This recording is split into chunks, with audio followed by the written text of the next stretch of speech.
अस्सलामुअलैकुम वरहमतुल्लाहि वबरकातुहू। इस्तक़बाल है आप सभी लोगों का मेरे यूट्यूब चैनल अलकीमिया में। इस वीडियो में हम लोग बात करने वाले हैं दबाव का गैस की हल पजीरी पर असर। इससे पहले वीडियो में हमने बात करे थे टेम्परेचर का यानी दर्जे हरारत का गैस की हल पजीरी में असर, और इस वीडियो में हम लोग बात करेंगे दबाव का गैस की हल पजीरी पर असर। और इसी के साथ साथ हेनरी का कुलिया क्या है हम ये भी देखेंगे, और हेनरी का मुस्तकिला किसे कहा जाता है, हेनरीज कांस्टेंट किसे कहते हैं, हेनरीज लॉ किसे कहते हैं, ये पढ़ेंगे। और इसी के साथ साथ आगे हम इस टॉपिक के अंदर देखेंगे कि नमक मिलाने के ऊपर जो कार्बन डाइऑक्साइड गैस किस तरह से खारिज होती है सॉफ्ट ड्रिंक में से, और क्यों खारिज होती है आगे पढ़ेंगे। तो इससे पहले सबसे पहले ये जान ले कि दबाव और हल पजीरी गैस की ये दोनों एक दूसरे के रास्त तनासुब में होते हैं। यानी कि फिजाई दबाव अगर किसी महलूल का बढ़ता है तो उस महलूल में गैस की हल पजीरी बढ़ जाती है, और अगर फिजाई दबाव कम होता है तो उसकी हल पजीरी भी कम हो जाती है। और हेनरी का कुलिया भी जो है वो यही बात जाहिर करता है कि दिए गए मुस्तकिल दर्जे हरारत के ऊपर फिजाई दबाव बढ़ने के साथ साथ हल पजीरी बढ़ती है। यानी कि हल पजीरी को अगर हम फर्ज करें कि हल पजीरी सॉल्युबिलिटी S हम यहाँ पर कंसिडर करें तो वो जो है वो डायरेक्टली प्रोपोर्शनल होती है प्रेशर के, ठीक है, दबाव के। यानी कि अगर सॉल्युबिलिटी हमारी हल पजीरी बढ़ रही है तो ये बढ़ेगी, और अगर ये घट रही है तो प्रेशर घट रहा है तो सॉल्युबिलिटी भी घटेगा, और प्रेशर बढ़ रहा है तो सॉल्युबिलिटी भी बढ़ेगा। अब रियाजी का हल्का छोटा सा उसूल है कि प्रोपोर्शनलिटी को हटाने के लिए इनवर्स प्रोपोर्शनल हो या डायरेक्ट प्रोपोर्शनल, यानी कि रास्त तनासुब हो, माकूस तनासुब हो या रास्त तनासुब हो, इनको हटाने के लिए हम यहाँ पर एक कांस्टेंट लेते हैं, यानी कि S बराबर Kp। ठीक है, तो यहाँ पर S जो है हमारी सॉल्युबिलिटी है, यानी कि मोल पर डेसीमीटर क्यूब। ठीक है, K तो कांस्टेंट है, और P यानी कि प्रेशर, और ये है एटमॉस्फेयर। ठीक है, तो ये हेनरी का कुलिया हो गया। अब इसके आगे आते हैं हेनरी का कांस्टेंट के बारे में।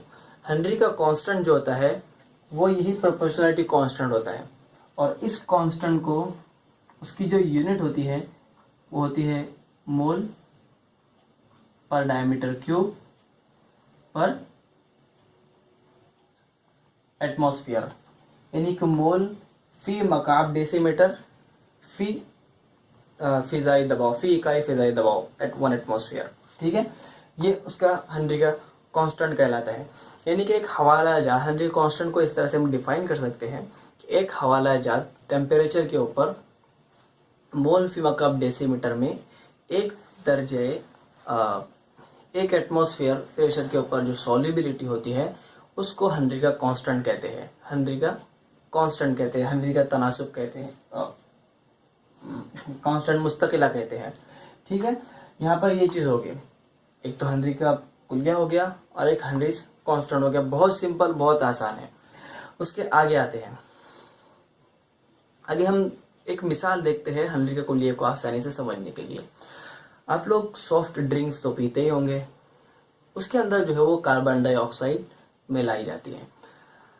अब उसके अंदर होता यह है कि उसको जब पैक किया जाता है तो उसके अंदर प्रेशर के थ्रू कार्बन डाइऑक्साइड को उसमें हल किया जाता है, और जब आप उसको ओपन करते हैं तो एफरवेसेंस बुलबुले आपको दिखते हैं। क्या आपने कभी गौर किया कि ऐसा क्यों होता है?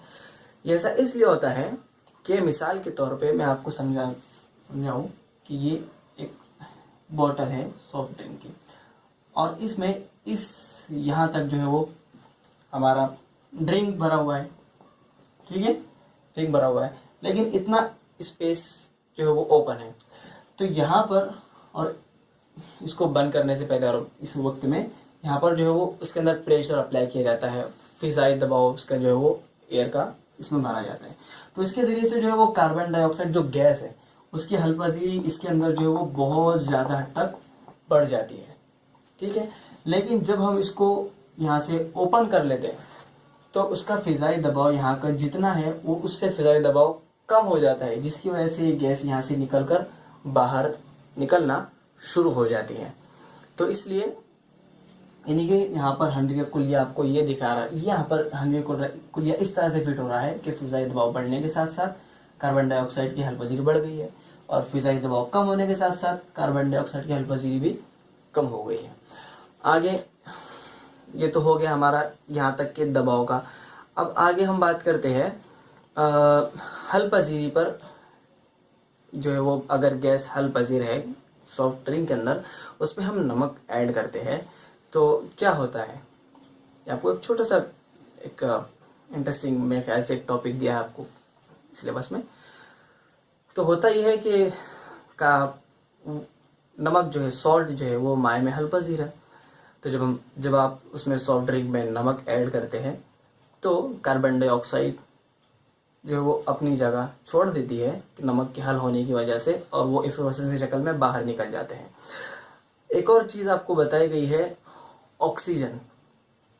ऑक्सीजन जो वो मैंने इससे पहले वीडियो में जब हम टेम्परेचर की बात कर रहे थे उस वीडियो के अंदर मैंने बताया कि ऑक्सीजन जो है वो गैर कुतबी होता है, यानी कि नॉन पोलर होता है, और वो पानी में कम हलपजीर होता है, जबकि वो खून में ज़्यादा हलपजीर होता है।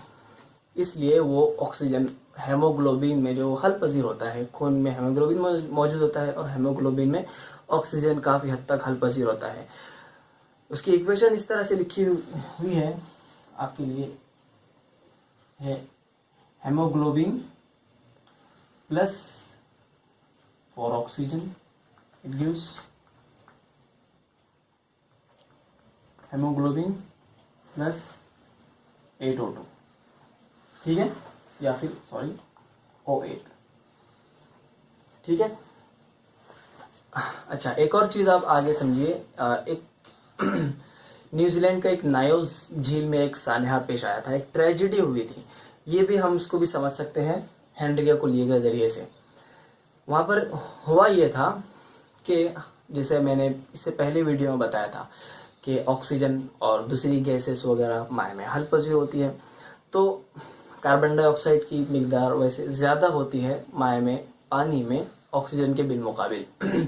तो वहाँ पर ऐसा साना हुआ था कि अचानक से जो है वो एक बादल, थिक बादल जो है वो गैस का, कार्बन डाइऑक्साइड का 15 किलोमीटर के इहाते में फैल गया था, जिसके ज़रिए से बेचारे बहुत सारे लोगों की जानें भी गई थी, क्योंकि ऑक्सीजन की जो लेवल है, ऑक्सीजन की जो हद है वो हवा में बहुत ज़्यादा कम हो गई थी, और ऑक्सीजन कम होने की वजह से बहुत सारे लोग अपनी उसके अंदर जान गंवा बैठे थे।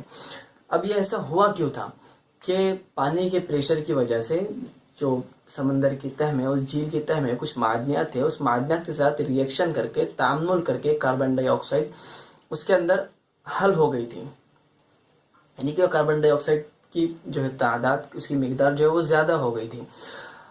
अब जैसे कि मैंने बताया कि टेम्परेचर के बढ़ने के साथ साथ कमियत का हजम का जो है वो दी गई कमियत की गैस का हजम बढ़ जाता है। ये पिछली वीडियो में हमने इस ताल्लुक से बात करे थे, टेम्परेचर के ताल्लुक से।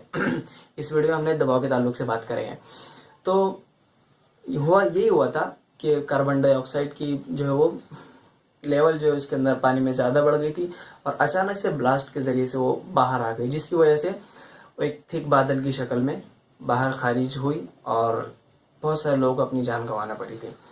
खैर, तो बताने का मकसद बस इतना ही है कि टेम्परेचर के बढ़ने के साथ साथ सॉल्युबिलिटी कम होती है। आप इस वीडियो में अच्छी तरह ध्यान में रख लीजिए कि temperature is inversely proportional to solubility, या फिर solubility inversely proportional to temperature and solubility is directly proportional to pressure. यानी कि टेम्परेचर बढ़ने के साथ साथ सॉल्युबिलिटी कम होती है, सॉल्युबिलिटी बढ़ने के टेम्परेचर घटने के साथ साथ सॉल्युबिलिटी बढ़ती है, और प्रेशर के बढ़ने के साथ साथ सॉल्युबिलिटी बढ़ती है, और प्रेशर घटने के साथ साथ सॉल्युबिलिटी घटती है। उम्मीद करता हूँ आपको ये कॉन्सेप्ट इंशाअल्लाह समझ में आया होगा। आइंदा मिलेंगे अगली वीडियो के अंदर, जिसके अंदर हम ठोस महलूल के बारे में बात करेंगे, और जल्द ही इर्तिबाती खुसूसियात के बारे में भी मैं वीडियो अपलोड करूँगा इंशाअल्लाह। तब तक के लिए अल्लाह हाफिज़, अस्सलाम वालेकुम।